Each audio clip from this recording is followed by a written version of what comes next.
And as we continue to fight in the courts of law, this Sunday debate, we will continue to ask questions that others want to turn a blind eye to. Today on the Sunday debate, we are continuing to challenge the unelectables who want to hold the country hostage. And we will debate, is it time to hashtag viewers, let's make this a movement, you and I. Say no to anarchy. Hashtag say no to anarchy. Questions on the Sunday debate. Is there an anarchist streak at work in the country? Is there a pseudo-political nexus that is scavenged on every issue to create turmoil across the entire country, viewers, today? And let me go into this matter in a little more detail. I have always said so. You look at the events of the last 12 to 18 months. Do you believe that every time there's a general election, there's a group of the people in this country who feel that while the country has voted in a government in power, participated in the process, there are a group of unelectables who believe left out of the process? These are the people who feel disenfranchised every time someone actually asserts their franchise. These are people who feel disempowered every time anyone in the country votes, every time a government is elected. So after every election, and you will find this with cyclical recurrence, predictability, after every election, there is always a process of creating mayhem across the entire country. Viewers, anarchy in different forms. Let me give you a few more specific examples. Trying to say that there is a group of, say, 100 or 200 students in JNU who want to hold a university to ransom, and there are people among them who want to make it a national issue and spread chaos within their campus and outside. That is anarchy. We don't believe in that. You know, holding in your hands Molotov cocktails outside the Jamia campus and then hiding with black masks on your face before COVID in a library and saying that the expression of the right to create havoc and wreak violence outside your campus and inside is your right to dissent in a democracy. That's not. That is actually the expression of anarchy. Let me give you a third example. Being dissatisfied with the result of the Supreme Court verdict on Ayodhya and using every conceivable way to run down that verdict. Question the verdict is fine. To run down the verdict, abuse the Supreme Court of the country, and then after that, use every method to create communal hatred and divide in large parts of northern India after the Ayodhya verdict. That is an experiment in anarchy.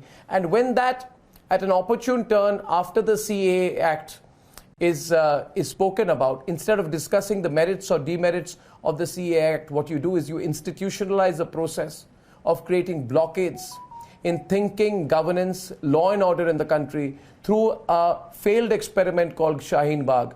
When you use that as an experiment to create violence and create a highly polarized atmosphere in which a spark can lead to a riot, that is anarchy. We say no to that form of anarchy. When Sarjeel Imam says, and he's caught on tape in a video that becomes emblematic of anarchy, he says we must do everything to make sure that the northeastern parts of India are cut away from the rest of the country. That is anarchy. We say no to anarchy. When trying to crush a media organization because it raises questions on Palghar, uncomfortable questions about why in certain parts of the country you can have police officials actually teaming up with locals to kill 2 Hindu saints. And when you ask questions about it, you are told that you can't because there are forces in the country that are parallel to those who are running per the Constitution, people who are against the Constitution, and that you sort of establish their legitimacy in this country. When you establish the legitimacy of people who question the sovereignty of this country, that is anarchy. We say no to anarchy. And finally, viewers, on Hathras, when in a very planned way, there are people who, along with sections of the media, sections of political parties who have lost the election, create a fake narrative to institutionalize caste divide in this country and hope that the recurrent debate that happens around it creates a situation so stingingly abrasive that Indian is standing against Indian, and you want a situation of a riot in this country, hoping that anarchy will happen. That is anarchy. We say no to that anarchy, viewers. And in the context of the farmers' protest going on right now, and I'll end with this. We are with the farmers. We've said from day one we are with the farmers, but we must have an informed and learned debate on the issues of minimum support price. We cannot have a situation where 5,000 or 10,000 people block roads just because they have geographical proximity to the national capital and then say that they are the voice of all farmers in this country. Who took a poll? How do you know? But because you can use coercive methods, try and use physical pressure, force a situation where if the slightest counterforce is used against you, you will then go out and say that there's a use of force against a common citizen, where unelectable leaders suddenly emerge as farmers' leaders. You want anarchy to happen. We say at Republic, that is anarchy. We say no to that anarchy. We say no to that anarchy. Participative democracy is elected democracy.